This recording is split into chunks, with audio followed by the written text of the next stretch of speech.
In choosing a co-founder, everyone asks what the secret sauce is to that. I don't know. There is one really. We looked at each other, and we've answered this question hundreds of times, right? But the only thing we knew is we're both pretty smart. We both seem to be pretty hardworking. We like a beer, and he's a sort of bloke I want to be. He's a scout leader. It's like that kind of typifies it all. You're like, yep, if he's got a penknife, and we're in the bush, we're kind of going to be all right. Yeah. But you don't know anymore at that stage. That's the thing is, like, when you're picking co, people are like, well, what experience do they have, this and that. It's like, well, we had none, but I had none, so it's the same thing. And you sort of make the best choice you can, and a lot of co-founding relationships bust up, and a lot of them stick the distance, right? And we've now had such a shared journey and a shared learning over 10 years that we can sort of finish each other's stories really quickly. It's a sort of a weird relationship that develops. And how does that work now in the business? Who takes responsibility for what? So at different times we've run the whole business independently, where one of us has been on a special project. So I went over to start up in the US, the office over there for about a year, 18 months, and he kind of ran the whole shop from Sydney. And then I came back and basically ran the whole shop, and he went and did a few other special projects, and we sort of jumped back and forth. Right now we basically have approximately half the management team, so the whole US office still reports up to me, etc.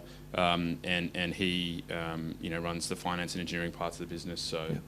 We have it split pretty much 50-50. Okay, and then when you had grown this business, you needed to bring in a partner or thought it might be advantageous. You were looking to get involved with a private equity group.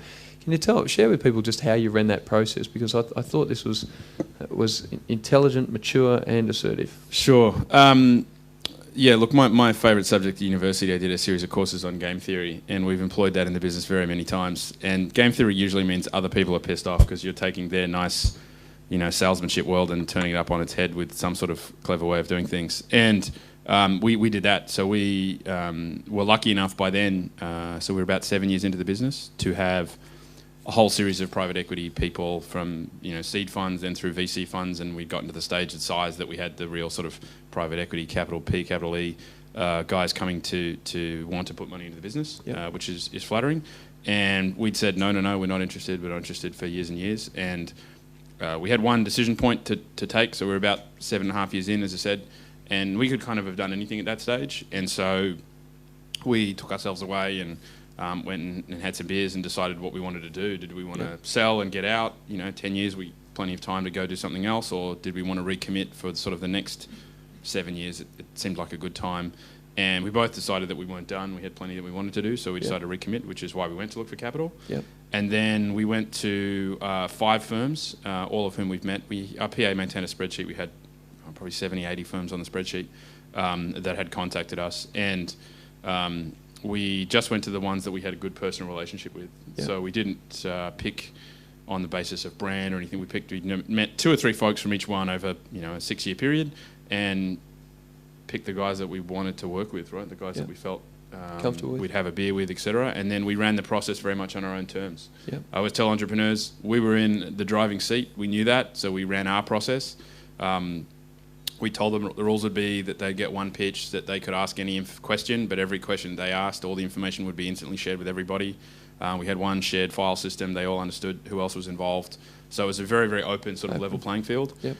We gave them a clear set of criteria that we'd be making the decision on. Not just financially, but the people, the references they had, the contacts they could bring to the business, the help they would bring to us, etc. And then we gave them one bid basically at what they were doing. And did you then choose on price, or did you choose a combination? No. We had some favourites running in, I think, and then they sort of got jumbled around a little bit. And we were lucky enough that 1 or 2 firms came up pretty much near the top on all things. And so then, price was certainly determined. It was one of about 4 factors, but the guys we chose, Excel Partners, who I have nothing but respect for, they've been awesome. So 2.5 years in, I can tell you they've been really useful. They were pretty much number 1 or equal number 1 on a number of categories, so that was good. That's how you chose them.